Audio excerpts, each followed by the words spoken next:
ආනම් පහාය සුසමා හිතත්තෝ සුචේතසෝ සබ්බදී විප්පමුත්තෝ තමා තුළ පවතිනවා මනිනකමක්. ඒක අයින් කරගන්න තමයි පටිච්ච සමුප්පාදය අවශ්‍ය වෙන්නේ. මාන්නේ කියලා අපි කියන්නේ. එතකොට අපි අපේ ජීවිතේ මනිනකමක් තියෙනවා. එතකොට මේ මනිනකම නැති වුණාට පස්සේ හරිම මහ පොළොවේ අඩිය තියෙනවා. මේ මනිනකම නැති වුණාට පස්සේ. එතකොට මේ මහ පොළොවේ අඩිය තිබ්බ දවසට තමයි පින්වත්නි සත්‍ය අවබෝධයට කෙනෙක්පත් වෙන්නේ. දැන් සමහර කෙනෙක් මහ පොළොවේ අඩිය තියන්න අකමැති වෙන්න පුළුවන්. දැන් අම්බපාලි වගේ කෙනෙක් එයා මිරිවැඩි සංගලක් දාගෙන සුපුරුදු වෘත්තීය කටයුතු කරගෙන හිටියා නම් එයා නිවන් දකින්නේ නැහැ. එයා සම්පූර්ණ මිරිවැඩි සංගල ගලවලා මේ මහ පොළොවේ අඩිය තිබ්බා. එතකොට මේ මහ පොළොවේ අඩිය තියපු නිසා තමයි එයා අවබෝධය කරා ගියේ.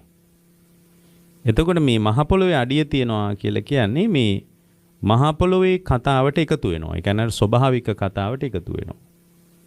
ඒතර අපි අපේ විසින් හදාගත්ත ලෝකයක් ඇතුලේ තමයි අපි රැඳිලා ඉන්නේ. ඒතර අපි හදාගත්ත ලෝකේ යථාර්ථය නෙමෙයි. අපි හදාගත් එකක් නේ. ඒක යථාර්ථය නෙමෙයි.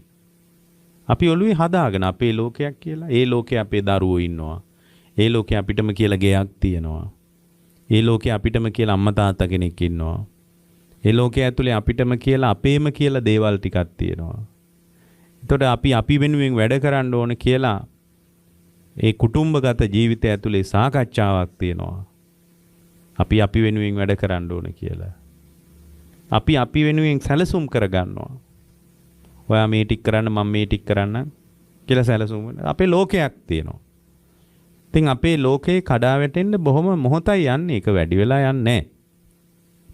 ඒතර අපිට අපේම කියලා ලෝකයක් තියෙනකන් එයාට මාන්නේ කියන එක තියෙනවා. එයාට මනින්න පුළුවන්. ඇයි මේක අපේ ලෝකේ මේක අපේ නොවන ලෝකේ කියලා මනින්න පුළුවන්. අන්නේ මනින්න පුළුවන් මිම්මට තමයි මානං කියලා කියන්නේ. අපිටම අපේම කියලා ලෝකයක් තියෙනවා. අපේ නොවන කියලා ලෝකයකුත් තියෙනවා. ඒතර අපි අපේ කියන ලෝකයට වටිනාකම දෙනවා. අපි අපේ නොවන ලෝකයට වටිනාකම දෙන්නේ නැහැ. ඒතර අපි අපේ ලෝකයට අදාළ වුණ දවසට තමයි ලෝකයට වටිනාකම් දෙන්න පටන් ගන්න. හොඳට බලන්නකෝ දැන් විවාහ වෙච්ච දෙන්නේ එයාට මේ දැන් හිතමුකෝ යම් පුරුෂයෙක් ස්ත්‍රියක් විවාහ කරගත්ත කියලා. එතකොට ඒ ස්ත්‍රිය විවාහ කර ගැනීමෙන් එයාගේ ලෝකයට අලුතෙන් කෙනෙක් එකතු වෙනවා මේ මගේ බිරිඳ කියලා. එතකොට එයාගේ ලෝකේ බිරිඳක් ඉන්නවනේ. එතකොට කලින් එයාට බිරිඳක් හිටියේ